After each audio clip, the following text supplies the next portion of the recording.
Mega Man, our favorite blue bomber. If for some reason you couldn't have guessed it, he was always supposed to be a kid's game, consisting of bright colors, simple robots, and Saturday morning cartoon vibes. Well, just don't look at the original US box art for the Mega Man video games. Truth be told, I don't know what they were cooking with those covers because it looks like a middle-aged man who lost a bet. But me ignoring those covers because they honestly make me feel a little uncomfortable because once again, they just look so weird. But back to the franchise. Like I said earlier, you could always associate Mega Man with a Saturday morning cartoon. Well, at least into a point, because somewhere along the way, the franchise took a hard left turn because Mega Man slowly turned into a dystopian robot war story. And that's where Mega Man X comes in. And yes, I know, that's technically not Mega Man. It looks exactly like him, but I know that's not him, don't worry. We'll get there, I promise. But this version of Mega Man has a problem. And that problem is other robots. Because instead of goofy robot masters from the old game, X is dealing with something called Reploids. And the majority of them want to just ruin your day. And look, for me personally, nowadays this shift to the more extreme version when it comes to Mega Man X is common knowledge, but for me, the first time I ever noticed this happening, I was genuinely confused. But man, I thought it was cool, I ain't gonna lie to you. I was absolutely one of those kids who fell for the classic marketing trap. You know the one. Oh, it's edgy now, so it must be cooler. I was one of those kids who ate that up all the time. I told you, I like cloaks for no reason. I like edgy heroes for no reason. You just kind of look sort of cool, I'm already a fan. So when Mega Man became X, I ate all of that up because I was like, oh, this is made for me. But don't get me wrong, I wasn't a diehard X fan back in the day, but I did play my fair share of the games. But eventually I stopped playing them because I was broke. I was a kid, I couldn't afford video games all the time, so I just didn't buy them, and after a while, you fall out naturally. But a couple years later, something weird kind of happened. I found another Mega Man game for my Game Boy Advance, and it looked familiar, and it wasn't even Battle Network. So I bought it from GameStop, and it was different to say the least. It was sharper, it was faster, it was more intense, and honestly, a bit too edgy for kid me, but I still enjoyed it nonetheless. Because this Mega Man game was moving completely different from any other I'd played to this point. And I didn't realize it at the time, but I had just stumbled into one of the darkest chapters of the entire franchise. And yeah, I'm being a bit hyperbolic with that, but stay with me. Because this is the version of the Mega Man timeline where humanity started hunting robots for energy. This is the version where the hero wakes up after being sealed away for 100 years. This is the version where the main villain literally tries to wipe out humanity because he's petty. And the wild part is, all of that happened on 4 little handheld games for the Game Boy Advance, and these games were the MegamanZero games, released on the Game Boy Advance, a system most people associate with Pokemon and road trips. So on one hand, it's kind of funny that these games are basically Robot War Crimes the Saga, but when you're tired of this thing, you can always just take the cartridge out and play Pokemon Sapphire. It's just kind of funny. But the story of how we got here is even stranger than that, because the Mega Man franchise originally started as one of the most optimistic sci-fi gaming series out there. It ends up with one of our leads from the X game deciding he wants to log out permanently for like the 4th time because Zero does not like life. He does not enjoy being alive. Get this man some robot therapy. Goodness. So, if you want to understand how things got this dark, we need to go all the way back to the beginning. Before we do that though, you gotta keep one thing in mind. By the end of this video, if you're not completely tired of me just yapping, I'm gonna do my best during the course of this video to explain to you why this series is so cool and why it deserves to be remembered. So, hey, I'm Remy, and I just want to know if anyone's checked out MegamanZero, and if not, let's, because you know what, somebody should. Back in 1987, Capcom wanted a new mascot, so they created a small robot with an arm cannon, and they named him Mega Man. Developed by Kenji Inafune and a small team inside Capcom, the idea was simple: fight robot bosses, steal their powers, repeat until victory. Granted, it was a simple gameplay loop, but this loop would end up defining 2D platformers for years to come, and it became a hit. So much so that after Capcom realized this formula worked, they kept making games, and they seemingly couldn't stop because this thing was basically printing money. And when something prints money for companies usually don't ask too many questions. They just keep saying, hey, keep making more of that, I love it. So sequels came out constantly. New robot masters kept appearing, every game had a new theme, new powers, new stages, but eventually a problem started to creep in. Mega Man had become trapped inside a box of its own creation. After 11 games, it's kinda hard to develop your character. Because after so many games with almost the exact same tone, if you try to change it up to any extent, people are gonna find it jarring. What do you mean Mega Man has a different personality in Mega Man 12, or in Mega Man 13 you make Rush evil for some reason? Like, of all characters, you make Rush evil because you want Mega Man to have some character growth. It would be a very much unwanted change. So much so, it might even feel like you're trying to invalidate the identity of the earlier games to do this kind of change. And since they were in that box, the series have become predictable. Same tone, same structure, same general story. When it came to Mega Man, yesterday will look a lot like tomorrow, and tomorrow will probably involve another 8 robot masters and a suspicious castle in the distance, if you get what I'm saying. And not to mention, but to totally mention, the kids who played the games were growing up. The audience was growing up. Everybody was getting older except for Mega Man. And this by-the-book formula was probably going to continue happening until someone at Capcom asked slightly a dangerous question. What if Mega Man grew up also? If our audience can mature, why can't the character? But then the developers took the idea further than I'm pretty sure anyone expected, because the next game didn't just age the character, it aged the entire world. And this seemingly simple decision would change the franchise forever. Okay, so let's talk about the cooler guy in the room, X. In 1993, Capcom released Mega Man X. This game takes place 100 years after the original Mega Man timeline. And what should be to no one's surprise, the world has changed drastically. No more cute robots like Cutman, no more goofy stage gimmick guys like Iceman, and honestly, I'm not sure what Brightman was supposed to be, but he is definitely out of here. The point is, the tone has shifted. The robots in the X timeline don't feel like Saturday morning cartoons anymore. Things have developed for the worst. Robots have now evolved into something called Reploids. And Reploids, well, they could think, they could feel, they could make their own decisions, and they also could go violently insane randomly, which immediately raises the question, who programmed these things? Like, let's keep it 1000%, because that feels like a pretty big bug right there. Like, let's be honest here. Who used ChatGPT, vibe coding, and spaghetti code to make these things? Like, I'm pretty sure whoever developed them was in the robotics lab and didn't pitch them as self-aware crash-out machines. Okay, I'm kidding, guys. I know it's a Sigma virus. I can already feel somebody typing in the comments. Don't worry, hold your keyboards. I promise you, I know it's a Sigma virus. It's a joke. It's a little jokey joke. Okay. But these crash-out machines were clearly a problem, and surprisingly enough, society had a solution. When Reploids went rogue, they were labeled as Mavericks, and those who dealt with these wild Mavericks were called Maverick Hunters. Not gonna lie, not the most creative name out there, but they get the job done regardless. And the job was simple: find the rogue robots, destroy said rogue robots, no paperwork, no appeals, put them down, end of story. And our boy X was one of the best to ever do it. But the real star of the show wasn't X alone. This time, he had help. And no, we're not talking about Axel. Nobody cares about Axel. Don't even lie to me. If I hadn't just brought him up right now, you would not have cared that he's not in this video. Let's keep it a buck. Nobody cares about that guy. He just showed up and he's gone forever. Nobody cares. But the robot I'm talking about, X's partner, X's best friend, is the red one with the energy saber. The one with the worst scream of all time ever. No, this isn't happening! There's no reason for me to go on. What am I fighting for? Zero, my god. And yes, you already know this, but I'm gonna say it anyway. Zero was cool, Zero had a sword, Zero had style, Zero had the mysterious backstory that they never fully developed. Zero was just that guy, and fans immediately became obsessed with him, myself included. And if that wasn't cool enough, something strange started to happen in the later games when it came to Zero. He slowly started becoming the emotional center of the entire franchise, which is kind of ironic, because originally he wasn't even meant to be playable, but people just liked him enough. They're like, you know what? Let's give it to him. Players clearly like this dude. Let's just give it to him. And eventually Capcom realized something really important. People didn't just like Zero, they freaking loved him. So the next step was pretty obvious.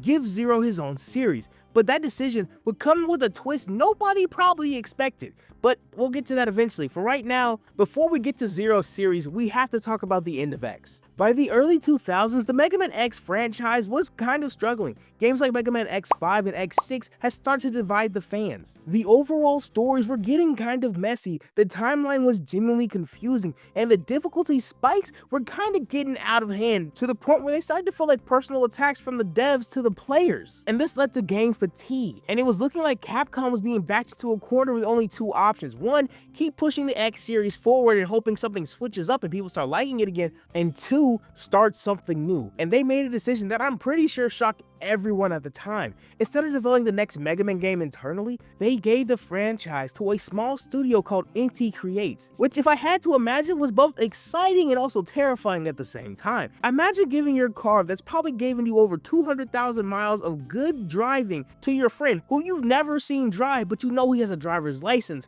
so you assume he can drive well, but you really don't know the entire time. And all you can think is, this is either gonna go fine or my car's gonna end up destroyed. But thankfully in this case, it turns out they could drive because they made something pretty crazy. Instead of making a safe spin-off, they decided to do something crazy, make one of the darkest Mega Man stories ever seen. And it all starts after Zero wakes up after 100 years. So let's talk about the birth of MegamanZero, right? When Capcom decided to give Zero his own series, which honestly sounds like an obvious move now, but back then it was relatively a risky move. Instead of doing the safe thing and just making a whatever spin-off, the developers decided to do something a bit more risky. Move the timeline forward again, and I mean way forward, about another 100 years. And this new timeline would start the beginning of the MegamanZero saga. 4 games released on the GBA, and all of this on a small system with a small cartridge, but with a very big story. And speaking of said story, before the first game even begins, something terrible had already happened. A massive conflict called the Elf Wars, which, goofy name, horrendous situation. This was a massive war that wrecked the planet. 60% of humanity had died, 90% of Reploids were already destroyed, which means by the time this starts, the game had already speed ran past the apocalypse while Zero was asleep. And in all honesty, he would have kept sleeping. Sleeping is not how you, whatever. He would have been asleep. Why did I say sleeping? Okay, back. Zero would have stayed forgotten and sealed away if one young scientist named Ciel hadn't found him. And she wakes him up because the world desperately needs help. You see, the survivors of the Elves' War made a new city called Neo Arcadia. And on paper, it's supposed to be utopia. Clean energy, perfect order, a fresh start after the Elf Wars. But there's one problem, well actually several problems, but the biggest one is that Neo Arcadia solved the energy problem in probably the worst way possible. They started hunting Reploids, not imprisoning them, not reprogramming them, hunting them down, taking what they needed, and throwing away the rest. Which means this paradise, quote unquote, is quietly turned into a giant robot genocide factory. And the leader of this city is someone Zero knows very well, his old partner, his closest ally, Mega Man X.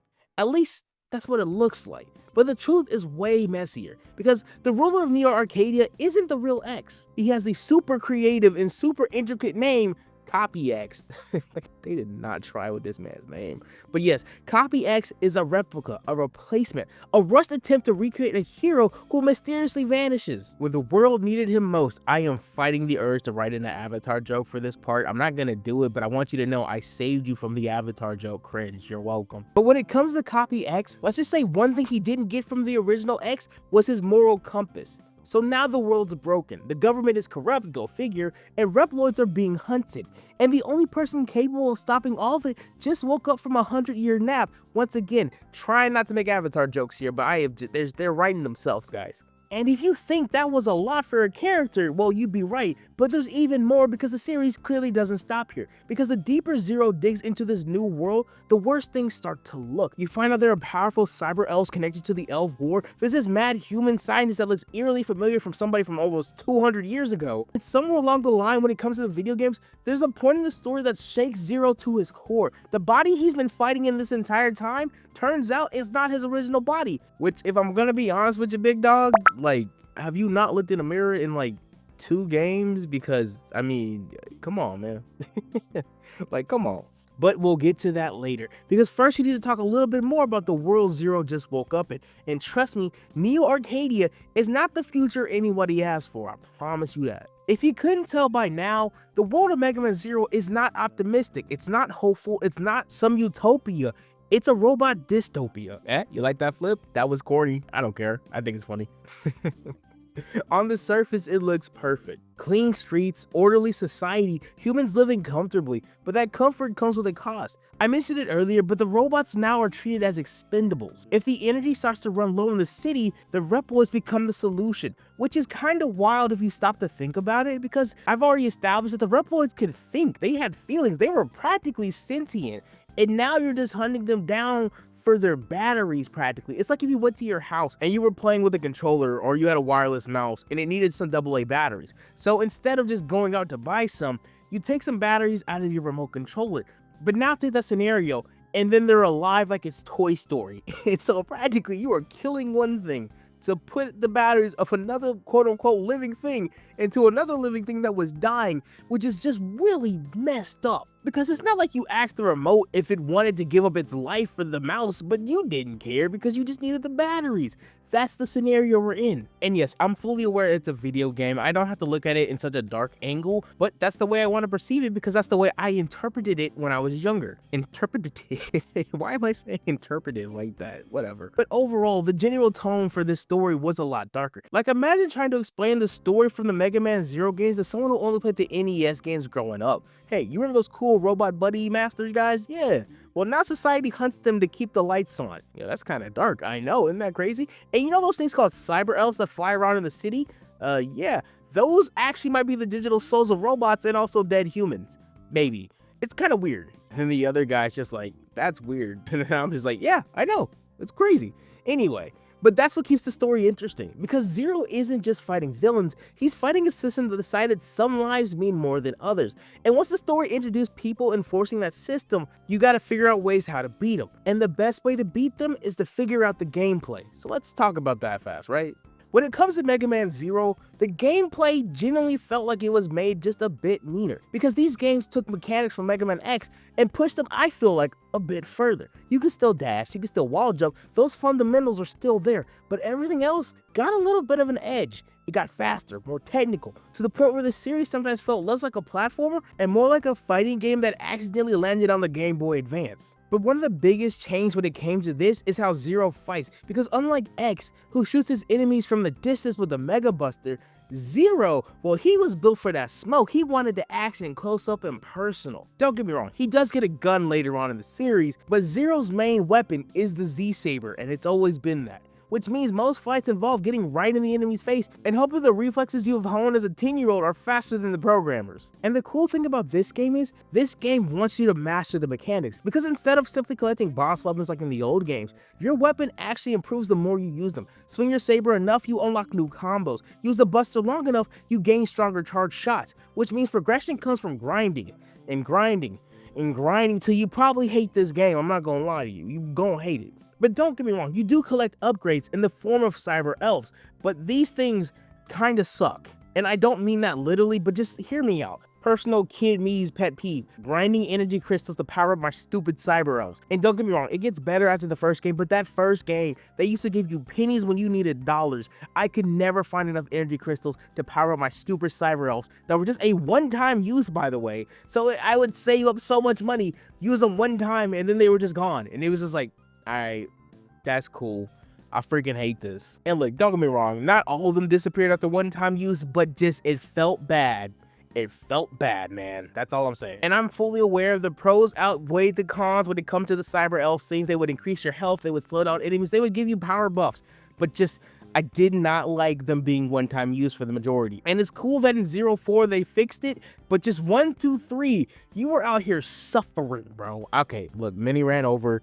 Okay, I was off script for that entire thing. Let me get back on script. Okay. And another mechanic that defined the MegamanZero games was the games judging you for everything you do, constantly, like your parents after you failed a test or something. Every mission ended up with a grade. You either got an F to an S. And the game will reward you for getting high grades. Obviously, they wanted you to learn the mechanics. So maintaining a very high rank throughout the level would unlock special techniques. So if you kept it an A or an S, you started getting cool EX skills. But the changes didn't stop there. Instead of introducing dozens of weapons like in the X games, Zero got elemental abilities like fire, ice, thunder, and you would attach these abilities, these elements to your weapon to exploit enemy weaknesses, which added a cool layer of strategy without overwhelming players with excess menus. And as for the combat itself, it genuinely felt pretty fluid. You can equip 2 weapons at once, you get a saber, a gun, a shield, a chain weapon. You can even use both without pausing to switch, which makes the battles feel genuinely pretty fast. And when you get really good, you start improvising combos on the fly, which I gotta admit is a pretty cool aspect. But what's the point of all these cool mechanics if you don't have something hard to fight with?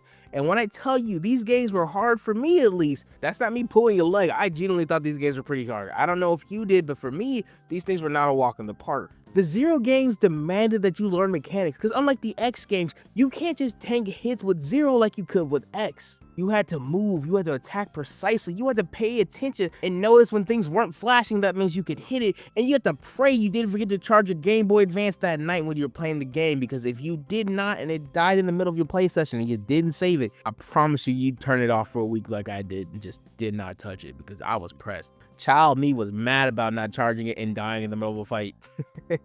Little child me was livid. I don't even say livid, but that boy was livid. But strangely enough, even after that week is passed, even if you die to that boss 3 to 4 times, the moment it clicks, the moment everything becomes fluid, the moment you understand the frames, the animations, the cancels, things just feel amazing. And when you finally beat that boss that has been breaking you in half for the last hour and a half, there might not be any better feeling as a kid. And then you realize something. The Zero series didn't just continue the Mega Man formula.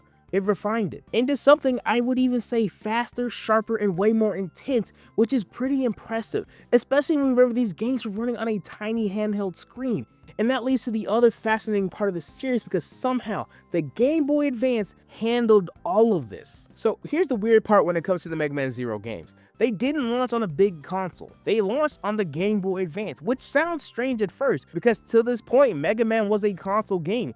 But if you think about it, it's not that strange at the time, because in the early 2000s, the gaming industry had started to change. Home consoles like the PS2 and the Nintendo GameCube were obsessed with 3D. Everything had to have polygons. Everything had to be cinematic. Everything needed a camera that would spin around dramatically for absolutely no reason because it was cool. Which meant the classic 2D platformer had all of a sudden started to look outdated to publishers, which technically isn't a bad thing on paper.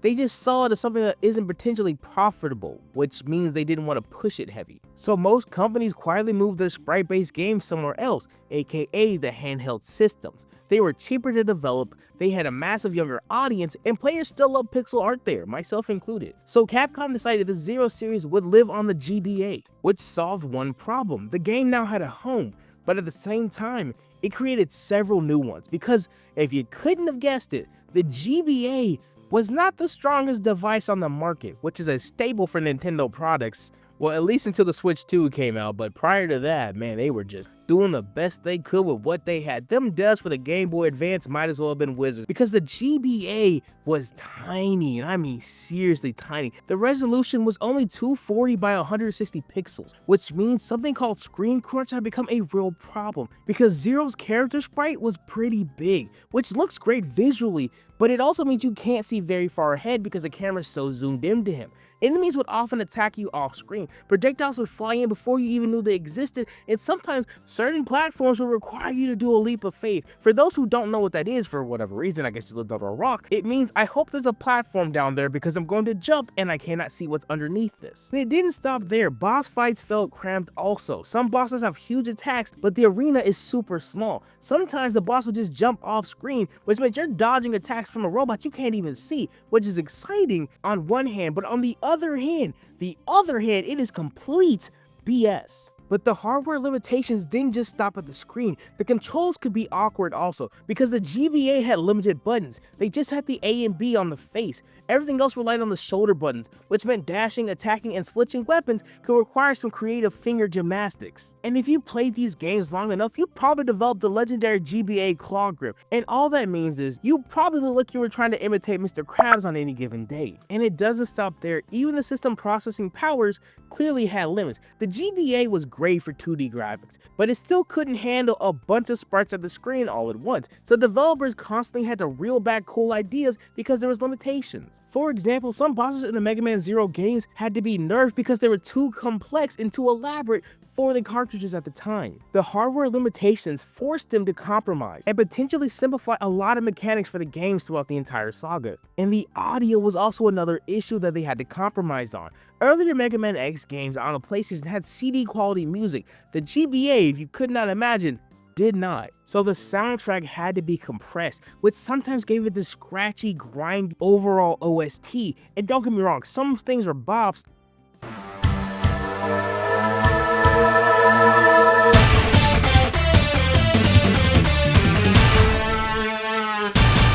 Throughout the OST, but you can only get so much water out of a well. And the last thing I want to bring up is the backlighting issue. The Game Boy Advance at the time didn't have a backlight. The SP gets one, but at the time the Game Boy Advance didn't have one. So developers had to use extremely bright colors, oversaturated reds, blazing blues, and super vivid environments, not just for style, so players could actually see the game if the lighting was bad in the room. Which, granted, I actually like that they went with this brighter color palette for the Zero games. I feel like it helps it stand out from its counterpart, the X games, because of these brighter colors. And look, full acknowledgement, I make it sound like the Game Boy Advance was probably like the worst version I ever played this on, but it genuinely wasn't that bad. I just felt like it wouldn't be fair for me to praise this game to high heaven like it wasn't a flawed game in some aspects. And it's not even the game's fault that it was flawed, it just had hardware limitations, which is nothing they could do about it. They didn't probably ask to be on the Game Boy, but you know, it is what it is. And I appreciate that they still put this game out even as nerfed as it was. Because this game is still a mechanically tight action platformer on the GBA that isn't a Metroid. That's pretty impressive. And I'd be quite remiss, didn't think I'd say remiss today, but here I am,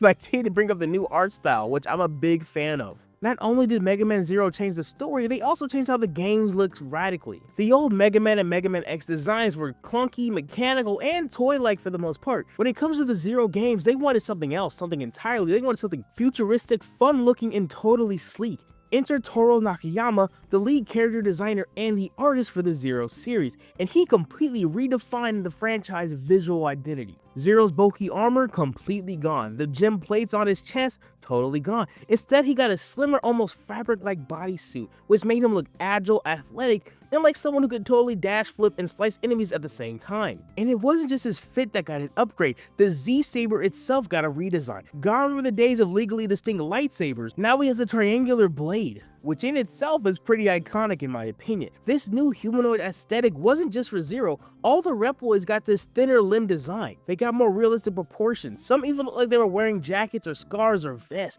Not robots, almost people. Trying to drive home the point is, they are just like you to some extent, and yet you're still gonna hunt them down for their parts. And just like the story, the shading was dramatic, every character had an edge, and the armor itself practically looked like a second skin. Gone were the days of bolted on plates. This neo anime or techno-organic look carried over all the way to the ZX games, and to some extent the Star Force games borrowed elements from Zero to similarly design Geo. In short, this new art style didn't just change how Zero looked in his own new game, it also kind of shaped how Mega Man would look going forward to some extent. Okay, let's talk about the rest of the story before we wrap all this up. By the third game, the war had reached a breaking point. Zero has been fighting for a century-long conflict he barely remembers anymore. And to make matters even worse, it's at this point in the series that he realizes for the last 2 games up to this point, he hasn't been fighting in his own body. And his real body was stolen hundreds of years ago by Dr. Wily. And that body now is called Omega, a god of destruction, which is a bit much, but also pretty hard when it comes to names, which for the most part is pretty bad. But here comes the cool twist. The original Mega Man X shows up to Zero in his darkest hour and tells him something pretty profound. It's not the body that makes him the real Zero, it's the heart, it's his soul, it's everything he stands for, because that defines him, not the shell he's in. Which is cool as like a message, but at the same time, you gotta remember, Zero is literally ones and zeros. And it's like, well, yeah, no crap, he's a robot. You could put him into a toaster and he'd do the same thing. But with Zero finally getting over his surface level identity crisis, he now has a choice to destroy Omega, to destroy his original body and risk everything, including the 4 Guardians and the original X himself, or let the destruction continue. And true to Zero form, he makes the hard choice. He destroys his original body to eliminate Omega, and X fades into the cyberspace forever. How did he get there? Self-sacrificing is what these boys do. And thankfully, Zero actually survives this outcome, and finally freeing the Mother Elf from corruption. And this was apparently supposed to be the last game in the entry, but we're not done yet. There's also MegamanZero 4, the actual final ending. And the stakes, well, they practically get cosmic. Dr. Wily is finally taking over Neo Arcadia, and this man has definitely seen better days. Because at this point, he looks like he's been hit by a train, took facial tips from Two-Face, and looks like the nickel that you lost in your car a month ago, but then you randomly find it and it's slimy for whatever reason, and it smells. That's what Dr. Wily looks like now. But he's back, and this time, his endgame is to splash a space station called Ragnarok into Area Zero, the last livable space on Earth. Does he care about the collateral damage of this event? No, he's crashing out. He does not care anymore. He is 4 games in and he is sick of it. And so our red hero teleports into action. And we know the play by now: destroy the core, stop Wily, die in the process. And so Zero does just that. He defeats the big bad by exploding the space station, sacrificing himself for the greater good. And with that, Zero is technically gone this time. No fake out death, no other hidden bodies. Zero is dead. The final shot is the helmet laying in the desert, and that marks the end of the Zero saga. But it's not all bad. Dr. Wily is finally gone, the Maverick virus is gone, humanity and Reploids can finally live together in peace. And while Zero and X may be gone, their legacy endures for at least a couple hundred years. And then the whole thing with biometal shows up and ZX happens, and that's like a whole other can of worms. So if you want that video to come out, like and subscribe and hype this video, guys. Let me know in the comments you want that content. I will deliver said content. But until then, we'll come back to ZX at a later date. But yeah, that's how the century-long war finally ended, through sacrifice, courage, and the heart of one legendary Reploid. Which is pretty cool. So, the legacy of this game, right? In 2020, Capcom released a MegamanZero/ZX Legacy Collection. In a sense, it was a new game for a new generation to discover this cool series. And here's the cool thing: players realized something almost instantly. These games had aged incredibly well. The gameplay is still tight, the story is still for the most part powerful, and the ending still hits hard. Even if you don't exactly like 4, it's still a pretty good ending. But here's my question: was that enough? Do you think this Legacy Collection was enough? Should Capcom ever come back to the Zero series? And personally, I say yes. Why not? Mega Man just got a new game announced last year. It would be so hype for them to bring back Zero. And look, I know it's not the forgotten stepchild when it comes to the Mega Man franchise, but it sometimes feels like it is. People love Battle Network, myself included. People love the original Blue Bomber. People love X, but it always feels like Zero kind of gets like the cold shoulder. And look, that could be my own perspective on it. I don't know if that's like the common consensus of the fandom, but for me, it always feels like Zero gets overlooked, and I hate that for Zero. Because this series is genuinely really good and really fun. The fact that they even brought back a Legacy Collection means that somewhere out there, someone at Capcom was like, you know what, people love this IP, let's bring it back at least one more time, and I appreciate them for that. Which brings us back to that promise I made at the beginning of this video. I hope I showed you why I think it's so cool, why I think it deserves to be remembered, because it did things that Mega Man hadn't done up to this point, and I think that's worth remembering, even if it wasn't the most successful game of all time. To me, this game is something that should be remembered because it was interesting, it was special, it was intense, it was everything you could have wanted for a video game on the GBA that you didn't know anything about, because I didn't know. I thought this was a Mega Man game going in off rip, because, well, I can read, and 2, I didn't know what they were doing. So when I got this game for the first time, I put it into my Game Boy Advance SP.